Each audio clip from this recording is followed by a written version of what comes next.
Hello, everybody. Today our topic is living accommodation benefit. So we have to ask two questions. When in an exam you got this question regarding accommodation. The first question is the accommodation that providing by an employer to their employee, is it job related?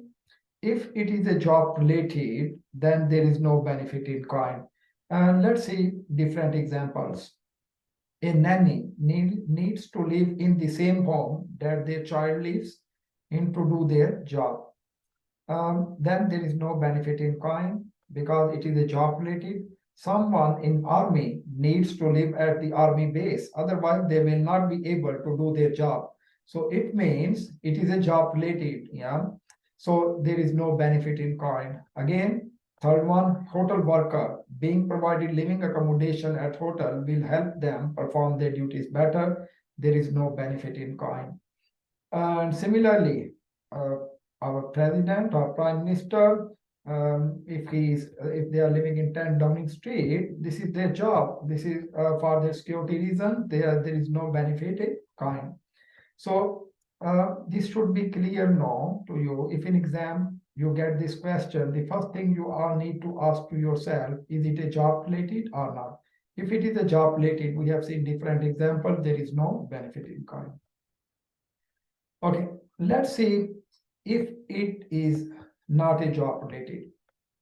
So if it is not a job related, how to calculate the living accommodation benefit? Then it is a benefit in kind. Then there are two questions you need to ask for them. If the employer owns the home, if yes, then the home's annual value will be used. Don't worry, we will see the example. If the employer is renting the home, then the amount of benefit is the height of the rent paid by the employer and the annual value. The amount paid by the employer to the employer will be deducted to give the living accommodation benefit. Let's see the example. If the employer is renting the home, Ashok, a sales manager, lives in a flat that his employer has given to live in. The employer pays rent of 5,000 per annum for this flat, and Ashok pays employer 1,000 per year to use the flat. The annual value of flat is 4,900. So, how we will calculate the benefit in kind for this accommodation?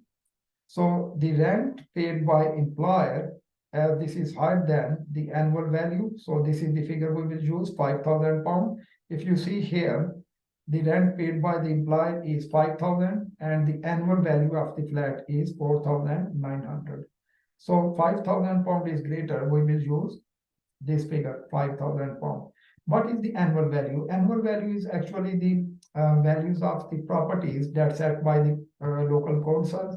So this information is available on the council website, but from your exam point of view, the examiner will always give you this figure. So simply you need to compare the rent paid by the employer or the annual value, which one is the higher from these two, you have to use that one.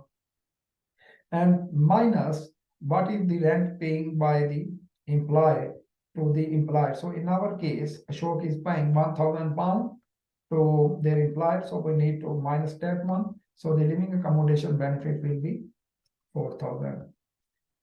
Okay, so this was the example of benefit in kind if employer is renting the property. Let's see another example. If the employer owns the property, then what will happen?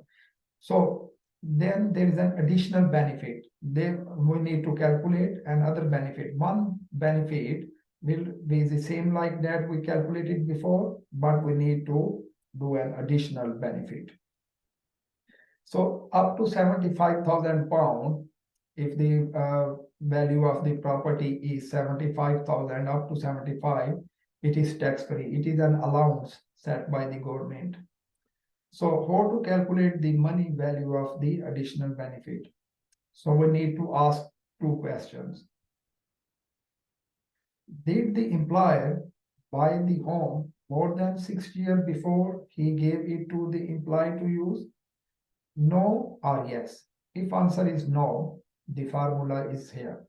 So then we need to use the cost, and we need to deduct 75,000 because the 75,000 is a threshold, it's a tax-free, and need to multiply by official rate of interest. So official rate of interest always 80 will give you in an exam.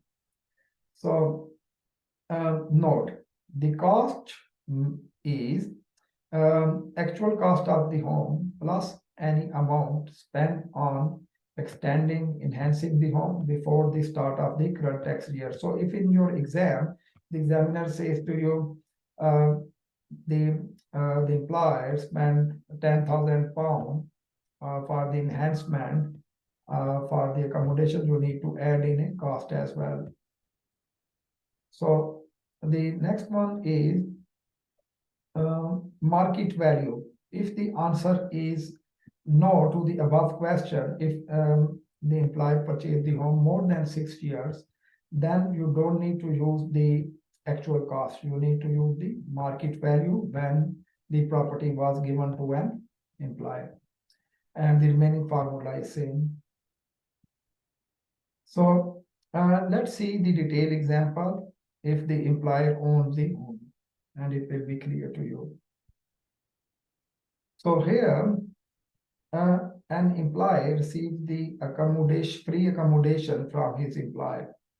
The company relocated them on 6th of April 2021 and required him to live in a company-owned house. The company had bought a house in June 2014 and the cost was 200,000, and now its market value is 215,000 when they moved in.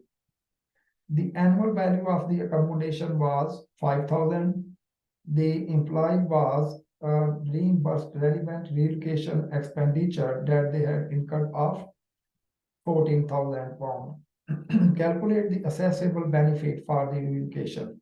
So the first question we need to ask is this a job related? No. Second, is employer own this property? The answer is yes. Yeah. The next question is employer own this property more than 6 years? The answer is yes. If it was no, then we have to use the other formula that I have shown to you here in a previous slide. Then the cost one formula we have to use. But in this case, we will use the market value formula. So employer owned property, so it means there will be two benefit in kinds we need to consider.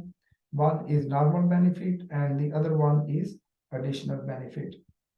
So normal benefit is the annual value. So the annual value of the property is 5,000 pounds. So we need to use this 5,000 pounds. Yeah. Remember, if this property was not owned by the employer, we need to compare the annual value with the rent paid. But in this case, because this property was owned by the employer, we don't need to compare any rent paid because there is no rent to compare because the owner is employer itself. So the 5,000 will come. The next step is to calculate the additional benefit. Additional benefit is now the market value. The market value of this property is 215,000 pounds when it was given to an employee. So what we need to do is we need to use the market value 215,000 here. So 215,000 pounds minus 75,000 pounds multiplied by official rate of interest. Yeah. So what will happen now is, if you see this formula will be now market value 215,000 minus 75,000 multiplied by official rate of interest is 2%. So assessable benefit is 2,800. Yeah. So now we will need to add 5,000 plus 2,800. So the total is 7,800. Yeah. So this was the example um, of if the employer owns the property. And the next thing here is, if you see, the employee was reimbursed relevant relocation expenditure that they had incurred of 14,000. So up to 8,000 pound relocation cost is free. So anything above 8,000, so in this case 14,000 minus 8,000 is equal to 6,000. That will be a benefit in kind as well. So we need to include that one as well. So this is the end of our accommodation benefit in kind lecture. So just a quick overcap. If it is a job related accommodation, there is no benefit in kind. But if it is not a job related, then there is a benefit in kind, but we need to ask two questions. What those two questions was, the first question is if the employer owns the property or if the employer renting the property. If the employer is renting the property, then we need to compare the higher of market value and the rent paying by the employer. And if it is owned by the employer, then we have seen we need to further ask two questions: if it is more than 6 years old or if it is less than 6 years old. If it is less than 6 years old, we need to use the cost formula. If it is more than 6 years old, we need to use the market value formula. So hopefully you will do a bit more practice on AT website. And if you have any question, then you can come back to me. Thank you very much. Take care.